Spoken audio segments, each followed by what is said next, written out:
Overlord Volume 3 Chapter 3. Confusion and Understanding. The first thing that Ains saw after teleporting was a hill. No, it was nothing as tall as a hill. It was more of a rise in the land, 6 meters tall at the very most. The raised land was covered in dense vegetation of the kind one might find on the plains, and it gave the impression of having been there for a long time. Many similar mounds dotted the landscape as far as one looked, giving the impression that they covered the surrounding region. Naturally, this was not the case. This landscape had been created by Mer, one of the guardians of the Great Tomb of Nazarick. The surface walls of the tomb were buried beneath these mounds. Ains cast a fly spell and flew over the heaped dirt. Within his expansive field of view, the only thing he could see was weed-strewn land, with no trace of the surface level of the Great Tomb of Nazarick. It was almost completely covered by soil. Ains did not linger over this scenery, but continued flying at his current speed. Once he reached a certain point, the scenery changed, and he felt as though he had pierced some sort of thin membrane. The hilly terrain vanished, and the familiar scenery of his home filled Ains's eyes. This was the sign that he had breached the protective layer of illusions. Without slowing the speed of his fly spell, Ains continued toward his destination, the largest mausoleum at the center. That was because it was the sole entrance to the Great Tomb of Nazarick. As he neared the bone-white steps of the mausoleum, he discovered countless forms beneath him. Suppressing his feelings of anxiety, he landed before them. "Welcome back, Ains-sama," said a gentle female voice. It was soon followed by a chorus of other greetings and welcomes. The woman in the pure white dress who stood before him was none other than Albedo, the guardian overseer of the Great Tomb of Nazarick. She was the one with the clearest picture of the current situation.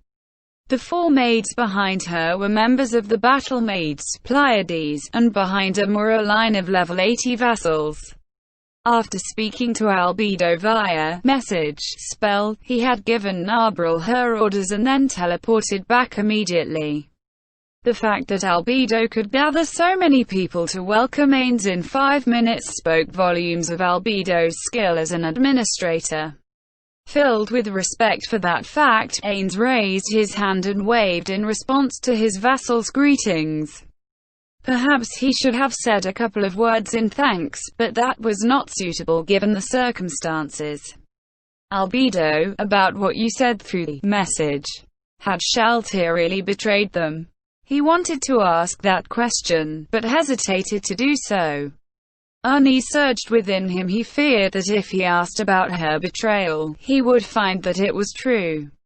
In addition, it was too dangerous to discuss this matter in front of the vassals. "Yes, shall we discuss it elsewhere?" "That's right. We should speak of it in the throne room." "No." "Indeed." Then Yuri, present Ains-sama with his ring. A bespectacled maid stepped forward from the maids lined up behind her. Yuri wore the same basic combat ready-made uniform that Nabril did, but there were some differences in her outfit. Nabril's maid uniform was designed to protect its wearer, but Yuri's outfit prioritized ease of movement. The proof of that could be seen in the lack of metal parts on the front of her skirt. Her metal gauntlets were covered in spikes, and all she had to do was clench her fists to turn them into deadly weapons. Her wide blue choker was decorated with a small, translucent gemstone. It radiated a light from within, which shimmered and flickered as though cast by a flame. Her hair was done up in a bun behind her, and her prim features were cool and elegant, giving her an air of wisdom. She was Yuri Alpha, assistant leader of the Pleiades battle maids. As the male Cebes was their leader, it would not be wrong to consider her the manager of the Pleiades. She held a tray in both hands, which was draped with a purple satin cloth. The cloth itself bore a ring, the ring of Ains's gown. Ains picked up the ring, and placed it upon his ring finger. This ring permitted its wearer to freely teleport throughout the Great Tomb of Nazarick. Ains removed it during any excursion to the outside world, because he feared that it might be stolen. As he looked at the ring upon his skeletal finger, Ains nodded, as though in approval. The discomfort of not wearing it for several days vanished, replaced by a supreme satisfaction. Then, let us go, Albedo. He could not directly teleport into the throne room, so he used the ring's power to send him to the room, the Lemegeton, which directly adorned the throne room. After opening the massive doors, Ains entered in the company of Albedo, heading for the Crystal Throne. As he walked, Ains asked the question he had been pondering just now. Then, before we start, I have some questions for you. You said that ch3 betrayed us.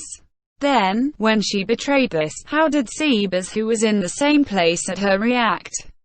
Did he not betray us along with her? Yes. There were no signs of his betrayal. Then, did you question Sebas about the matter? I did, and he finished his report to me. According to Sebas, they encountered a group of bandits. After that, ch3 headed toward the bandits' hideout in order to capture them. Nothing suspicious occurred during that time, and she vocally proclaimed her intent to render loyal service to you, Ains-sama. I see. In other words, something happened after that which made her decide to betray us. Yes. In addition, she brought 2 vampire brides with her. However, they seem to have been destroyed. Is that so? But mooks like that? No, that means something happened which destroyed them. Then, I'll summarize what happened on my end. Ains had almost finished his report by the time they reached the stairs to the throne. However, he had not gotten to the events of the tomb yet, so he continued speaking. After it was all finished, Albedo, who had been listening attentively and silently, nodded in acknowledgement. Ains wanted to ask if he had handled the situation well, but there was something more important that he wished to know. He looked to the throne and recited the designated password. Master Source open. A translucent window appeared before his eyes. It looked like the console, but was completely different from it. The window had multiple pages within it, each covered in densely packed characters. This was the administration system for the Great Tomb of Nazarick. It recorded the daily maintenance costs, the numbers and types of vassals present, all sorts of magical traps, gimmicks and other such things. One could exert large-scale control over them all from here, while they had still been in YGGDRASIL.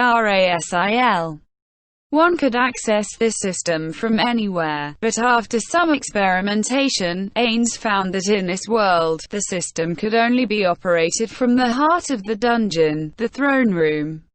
Although it's troublesome to have to come here every time. At least I have the ring to teleport me. So it's not such a big deal. With practiced movements, Ains brought up and enlarged the NPC status page. This page recorded the names of all the NPCs made by the guild members. After changing the sorting method from alphabetical, katakana, order to level order, from highest to lowest, Ains's eyes traveled down the list and then his eyes halted on a single spot. Then, he silently turned his gaze to Albedo's face. Yes, it has become like this.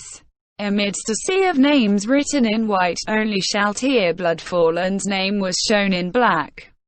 Ains knew what this change meant, but he looked over it twice, 3 times, and after realizing that his eyes had not been mistaken, he screamed impossible.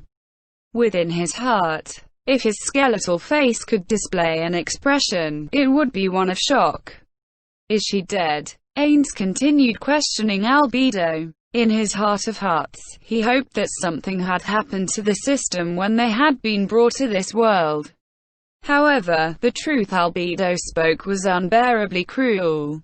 If she were dead, her name would have vanished and left a blank space. In all likelihood, this represents betrayal. Well, that's right. As Ains replied thusly to Albedo, he recalled the meaning of this change when he had last seen it in YGGDRASIL. Albedo called it betrayal, but that was slightly different from what the system was displaying. Indeed, broadly speaking, it was similar to betrayal, but this color change occurred when a third party used mind control to temporarily make an NPC take hostile actions. Impossible. Ains voiced that denial in his heart once more. Shaltia and Ains were both undead, which meant that they were of races that were immune to all sorts of mind-affecting effects. How had Shaltia been mind-controlled, then? It was easier to accept the fact that Shaltia had simply betrayed Nazarick. For example, she might have been unhappy with her treatment and someone on the outside might have offered her better terms, thus leading to her treachery. If that was not the case, it meant that something had happened when they had come to this world which was outside the scope of Ains's knowledge. Ains recalled Neferia's face. Indeed, perhaps a talent holder like himself with some unknown power could have affected an undead mind. Could this be the effect of some being, phenomenon, or special effect that is unique to this world?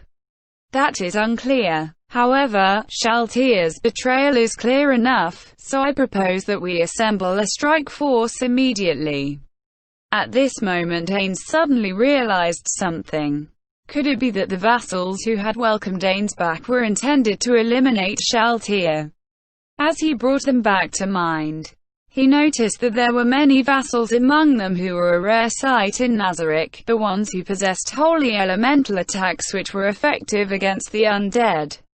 Albedo continued in a voice that seemed to be made of steel. I wish to nominate myself as the commander of this expedition and, if you permit it, I would like to have Cositus as my executive officer and include Mare in our forces, Ains Sama. These choices were perfect for destroying Shaltia. It was clear that Albedo was very serious about this. Shaltia Bloodvathlin was very strong. In fact, she was the strongest of the Guardians, barring Gargantua. Therefore, one would need the team members selected by Albedo to be absolutely certain of defeating her, or else one would have a very hard time. Do you approve? No, it's too soon to come to that conclusion. Let us verify the reasons behind Shaltia's betrayal first. You are indeed compassionate, Ains Sama. However, as long as anyone faces the supreme beings with hostility, there is no need to show them any mercy. That's not correct, Albedo. It is not that I am showing mercy to Shaltia, but I simply do not understand why she would betray us. If this sort of thing could happen to anyone other than Shaltia, he had to figure out a way to deal with it. If she was unhappy with how she had been treated, then the same thing might happen to the other vassals. Thus, he would have to take the appropriate measures to nip it in the bud. If this were the result of some sort of domination ability from a talent, he would also need to figure out some way to counteract it. When he heard from the message that an NPC created by his friends had betrayed him, he felt as though he had been condemned by everyone, the other guild members, as a guildmaster. So great was the shock that he had nearly fallen to his knees. However, this was no longer a simple matter of being rebuked by others. He had to solve this problem not as a guildmaster, but in his capacity as the absolute ruler of the Great Tomb of Nazarick. It was far too early to despair, and if though it was impossible Shaltia had actually been mind-controlled, then he need to save her. A superior who put on a high and mighty face but did not save his subordinates while they were in trouble was not fit to be a leader. Ains was his subjects' ruler, and he had to protect them. Then, do you know where Shaltia is? Have you pinpointed her location? My sincerest apologies, but we have not confirmed it yet. I considered that Shaltia might attack Nazarick, so I had her direct subordinates placed under arrest, and dispatched other vassals to reinforce the first floor. Really now? Then, let's go visit your elder sister to see if we can divine Shaltier's location.